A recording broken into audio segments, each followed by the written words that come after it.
వార్తా విశేషాల అప్డేట్స్ కోసం మా నవ్యాంధ్ర న్యూస్ ఛానల్ని తప్పకుండా చూడండి.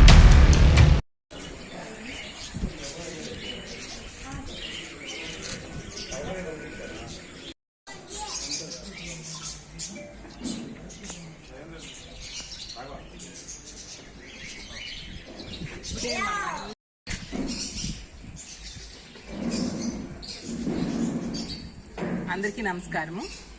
ఈరోజు అన్నమయ్య జిల్లా అధ్యక్షులైన ఎమ్మెల్యే గారు అమర్నాథ్ రెడ్డి గారి ఆధ్వర్యంలో ఈ జిల్లాకు సంబంధించిన ముఖ్యమైన మహిళలందరితో కలిపి ఒక సమావేశం ఏర్పాటు చేసుకోవడం జరిగింది. ఈ కార్యక్రమానికి వర్కింగ్ ప్రెసిడెంట్గా మొన్ననే నియమించబడిన కాకాని పూజిత గారు, అలాగే ఇక్కడ స్టేట్ సెక్రటరీగా ఉండి 4 నియోజకవర్గాలకి ఇన్ఛార్జిగా ఉన్న అనీషా అమ్మగారు, అలాగే జోనల్ ప్రెసిడెంట్ అయిన పూజిత గారు, మిగతా జిల్లా అధ్యక్షులు, అలాగే కాన్స్టిట్యున్సీ అధ్యక్షులు, మండల్ లెవెల్లో అధ్యక్షులు అందరూ అటెండ్ అయి రానున్న రోజుల్లో ఏ విధంగా పార్టీని బలోపేతం చేసుకోవాలి, అలాగే సంస్థాగత నిర్మాణం ఏ విధంగా చేసుకోవాలి అనే దాని మీద అందరి సూచనలు సలహాలు తీసుకోవడం జరిగింది. ఎందుకంటే కూటమి ప్రభుత్వం అధికారంలోకి వచ్చి 15 నెలలు అయింది. తీసుకుంటే నెట్ట నిలువుగా మహిళల్ని మోసం చేయడం జరిగింది. ఎన్నికల టైంలో ఎన్నో హామీలు ఇచ్చి ఏ ఒక్క హామీ కూడా సరిగ్గా అమలు చేయని పరిస్థితి ఈరోజు నెలకొని ఉంది. దాంతో మహిళలందరూ కూడా కూటమికి ఎవరైతే ఓట్లేశారో వాళ్ళు ఈరోజు బాధపడుతూ ఉన్నారు. జగనన్న మహిళా సాధికారత కోసం, మహిళా రక్షణ కోసం ఎంతగానో కృషి చేశారు. ఆ రోజు జగనన్న ముఖ్యమంత్రిగా ఉండేటప్పుడు ఎన్నో రకాలుగా ప్రవేశపెట్టిన ప్రతి పథకం కూడా మహిళల పేరుతో ఇచ్చేవారు. 2,75,000 కోట్ల రూపాయలు లబ్ధిదారుల అకౌంట్లో వేసి అత్యంత ట్రాన్స్పరెన్సీతో తన పరిపాలన సాగించారు. ఈ రోజు తీసుకుంటే చంద్రబాబు నాయుడు గారు 15 నెలల పాలనలో ప్రజలకి పూర్తిగా మోసం చేయడమే కాకుండా 15 నెలల్లోనే 2 లక్షల కోట్ల అప్పులు చేశారు. గతంలో 5 ఏళ్లు కలిపి జగన్మోహన్ రెడ్డి గారు 3,30,000 కోట్లు అప్పులు చేస్తే కేవలం 15 నెలల్లో 2 లక్షల కోట్ల అప్పులు చేశారంటే ఎంత దారుణంగా అప్పుల ఆంధ్రప్రదేశ్గా మార్చారో మనం అర్థం చేసుకోవచ్చు. ఈ కూటమి ప్రభుత్వం అధికారంలోకి వచ్చాక ఈ ఆంధ్రప్రదేశ్ రాష్ట్రం ఒక అప్పుల ఆంధ్రప్రదేశ్గా, అత్యాచార ఆంధ్రప్రదేశ్గా, అరాచక ఆంధ్రప్రదేశ్గా మారిపోయిన పరిస్థితి. యాక్చువల్గా మహిళల మీద దాడులు, అఘాయిత్యాలు ఎంతగా పెరిగిపోయి మనం రోజు ఏదో ఒక సంఘటన వినే పరిస్థితి. ఈరోజు రోజుకి 70-80 సంఘటనలు మహిళల మీద అఘాయిత్యాలు జరుగుతూ ఉన్నాయి. ఇందులో ఎక్కువ అఘాయిత్యాలు చేస్తున్నది తెలుగుదేశం పార్టీ నాయకులు, కార్యకర్తలే. జనరల్ గా ఎక్కడైనా ఏ ప్రభుత్వంలో అయినా ప్రజలకి రక్షించేట్టుగా చేస్తారు అధికారంలో ఉండేవాళ్ళు. కానీ ఈ కూటమి ప్రభుత్వం అధికారంలోకి వచ్చాక మహిళలనైతేనేమి, ప్రజలనైతేనేమి భక్షించే వాళ్ళుగా ఉండే పరిస్థితి మనం చూస్తూ ఉన్నాం. అడుగడుగునా కూడా మహిళలకి మోసం చేయడం, మహిళలకి రక్షణ ఇవ్వలేని పరిస్థితి. ఈ రాష్ట్రానికి ఒక మహిళా హోంమంత్రి ఉండి కూడా ఆవిడ ఎంతసేపు కూడా ఖైదీలకి పెరువులు ఇవ్వడంలో బిజీగా ఉన్నారు తప్ప మహిళా రక్షణ కోసం ఆలోచించే పరిస్థితి లేదు. అలాగే చంద్రబాబు నాయుడు గారు మోసం చేయడంలో అతను మాస్టర్ డిగ్రీ పొందిన వ్యక్తి, అందరికీ తెలుసు. 3 సార్లు ప్రజలను మోసం చేశారు ముఖ్యమంత్రిగా ఉండి. ఈసారి నేను మారాను అని చెప్పడంతో ప్రజలు నమ్మి ఓట్లేస్తే 4వ కూడా ప్రజలకి నెట్ట నిలువుగా మోసం చేశారు చంద్రబాబు నాయుడు గారు. ఇంకా పవన్ కళ్యాణ్ గారు సంగతి చూస్తే చెప్పనే అవసరం లేదు. మహిళల మీద ఎవరైనా చేయి వేస్తే తాట తీస్తాను, తోలు తీస్తానని ఎన్నికల టైంలో ప్రతి సభలో కూడా చెప్పిన వ్యక్తి ఈ రోజు మహిళల మీద ఇన్ని అఘాయిత్యాలు జరుగుతున్నా కనీసం స్పందించిన పరిస్థితి మనం చూస్తూ ఉన్నాము.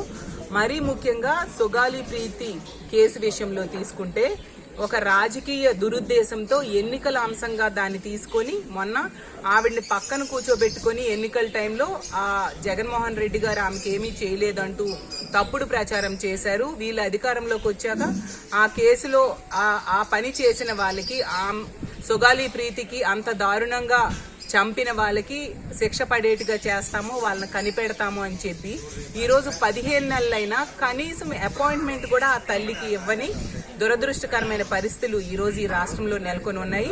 నాకు అర్థం కాని విషయం ఏంటంటే పవన్ కళ్యాణ్ గారికి అతను ఉప ముఖ్యమంత్రి అయ్యాక 4-5 సార్లు రిషికొండ భవనాలు చూడడానికి వెళ్లారు.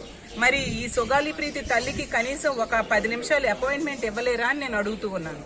అలాగే తీసుకుంటే ఆవిడ సిబిఐ ఎంక్వైరీ కానీ సిట్ ఎంక్వైరీ కూడా ఏదో ఒకటి వేయమని అడుగుతూ ఉన్నారు. మరి వీళ్ళు కేంద్రం దగ్గర వీళ్ళు కూటమిలో ఒక సభ్యులుగా ఉన్నారు. వీళ్ళ మీద కేంద్రం ఆధారపడి ఉంది. వీళ్ళ ఎంపీల మద్దతు ఉపసంహరించుకుంటే కేంద్రం ప్రభుత్వమే కూలిపోయే పరిస్థితి. ఎందుకు వీళ్ళు సిబిఐ ఎంక్వైరీకి డిమాండ్ చేసి వేయించలేకపోతున్నారని నేను అడుగుతున్నాను. అంటే దీన్ని రాజకీయ అంశంగా మాత్రమే తీసుకున్నారు. నిజం చెప్పాలంటే సుగాలి ప్రీతి కేసు ఆ ఇష్యూ జరిగింది 2017లో.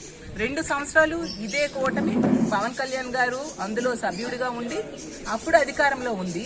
అప్పుడు ఏమీ చేయలేదు. ఇప్పుడు చెప్తున్నారు జగనన్న ముఖ్యమంత్రి అయ్యాక సుగాలి ప్రీతి కుటుంబానికి ఎంతగానో ఆ రోజు ఆదుకోవడం జరిగింది. తీసుకుంటే ఆ ఇంటి స్థలం ఇవ్వడం జరిగింది, అలాగే భూమి ఇచ్చారు, ఆ ఇంట్లో ఒక వ్యక్తికి ఉద్యోగం ఇచ్చారు. అదంట ఇతని పోరాటం వలన జగనాన్ని ఇచ్చారంట. ఎంత ఘోరంగా ప్రజలు మభ్యపెట్టే మాటలు చెప్తున్నారు.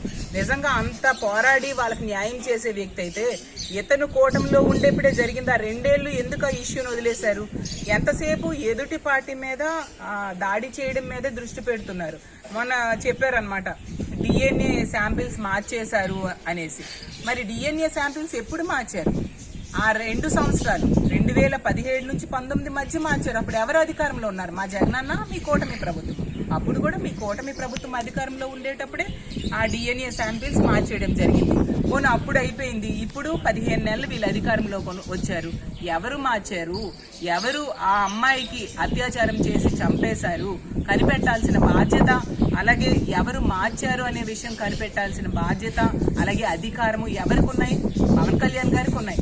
అవన్నీ మానేసి ఇలాంటి మాటలు మాట్లాడుతూ ఉన్నారు. మరి అప్పుడు సభల్లో పక్కన ఆ సుగాలి ప్రీతి తల్లిని కూర్చోబెట్టుకొని ఉపన్యాసాలు ఇచ్చారు కదా, మరి ఇప్పుడెందుకు ఆ తల్లిని కూర్చోబెట్టుకొని పక్కన కూర్చోబెట్టుకొని ఇవే మాటలు చెప్పట్లేదు? ఎక్కడో ఉన్న జత్వానీని తీసుకొచ్చి స్పెషల్ ఫ్లైట్లు వేసి వాళ్ళ పోలీస్ యంత్రాంగం అంతా ఆమె చుట్టూ తిరిగి ఆమెకి ఏదో న్యాయం చేయడానికి ప్రయత్నించడానికి వీళ్ళు చూశారు కదా. ఈ రాష్ట్రంలో ఒక మహిళ, ఒక అమ్మాయి ఎంత దారుణంగా హత్య కావించబడితే ఎందుకు పవన్ కళ్యాణ్ గారు స్పందించట్లేదు? అంటే అడుగడుగునా కూడా ప్రజల్ని, మహిళల్ని మభ్యపెట్టి ఆ రోజు అధికారంలోకి వచ్చి ఈ రోజు ఇలా మాట తప్పడంతో ఈ రాష్ట్రంలో ఉన్న మహిళలందరూ కూడా రగిలిపోతూ ఉన్నారు. పవన్ కళ్యాణ్ గారి పేరెత్తితేనా. అలాగే ఈ మహిళా మంత్రులు 3 ఉన్నారు. వాళ్ళు ఎంతసేపు కూడా తమ ఆదాయాన్ని పెంచుకోవడానికి వాటి మీద బిజీగా ఉన్నారు తప్ప ఇన్ని అఘాయిత్యాలు జరుగుతున్నా స్పందించట్లేదు. అలాగే ఇచ్చిన హామీలు మహిళలకు అమలు చేయకపోయినా స్పందించట్లేదు. ఇదే తెలుగుదేశం పార్టీ నాయకులు, కార్యకర్తలు మహిళల మీద దాడులు, అఘాయిత్యాలు చేస్తున్నా స్పందించట్లేదు. కాబట్టి వీటన్నిటి మీద కూడా పోరాటం చేయడానికి మా వైఎస్ఆర్ కాంగ్రెస్ పార్టీ ప్రజల నుంచి పుట్టిన పార్టీ, ప్రజల పోరాటాల మీద పుట్టిన పార్టీ.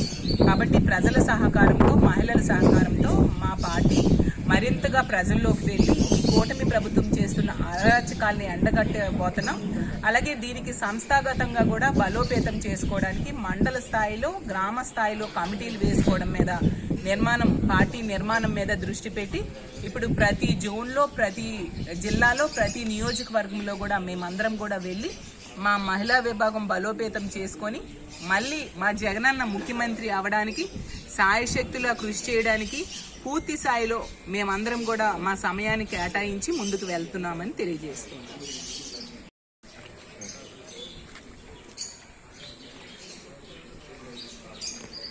ఈరోజు రాష్ట్ర మహిళా వర్కింగ్ ప్రెసిడెంట్గా నేను బాధ్యత తీసుకున్నాక జోనల్ మీటింగ్ పెట్టుకొని ప్రతి జిల్లాలో మా రాష్ట్ర మహిళా విభాగం బలోపేతం కోసం పనిచేస్తున్నాను.